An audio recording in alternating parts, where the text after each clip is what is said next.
What social media allows for is advocacy on either side of an issue. It allows people to state their case, to talk about why something is important to them, and reach out to their network in a way that just wasn't possible 10 years ago. Obviously, this issue has resonated beyond the state of Indiana, and those in the public eye are going to attach to causes that they believe are worth talking about.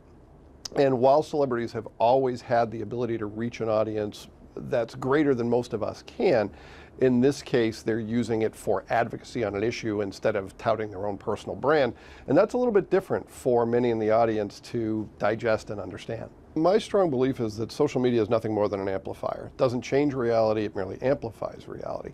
It can be easy for misinformation to spread more quickly because once something's out there, it tends to take on a life of its own.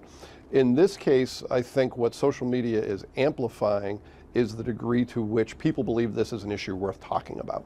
Twitter and Facebook are good means of finding out what people are talking about now. But as for substance, as for depth of information, there's much better sources out there. And I would encourage people to educate themselves before taking too strong an opinion to say, what are the facts of the matter? What is the latest, best information that exists, and read beyond the headline. Read the entire substance of an article before taking a strong opinion, because many of us have been caught in the trap of going out there and stating an opinion that isn't truly informed. And in this case, just like any other case, you want to make sure you have all the facts. In a different news cycle, this topic may not be as hotly contested.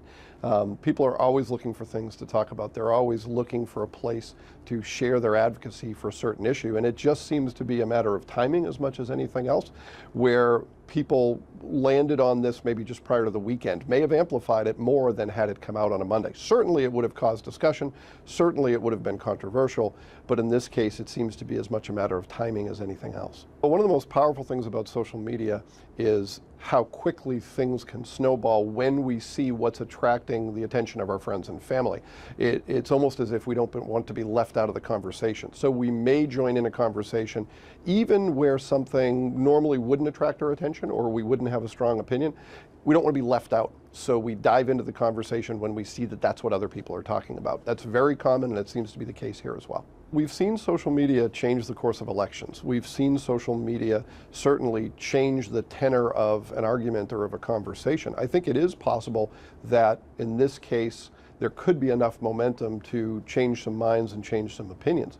Whether that's strong enough to change what is now a public statute, it's uncertain, but certainly the elected officials have learned that they have to listen when people are stating a very strongly held opinion and where there's critical mass behind that opinion. It used to be, if I wanted to share my opinion with you, I'm old enough to remember a time it was either face-to-face or I would email you and that would be the end of it. You and I would see that we had a shared opinion, but it would be hard to see the tenor of the conversation beyond that. Yeah. Now you search a hashtag and boom, there's an immediate idea of which way the wind is blowing, so to speak.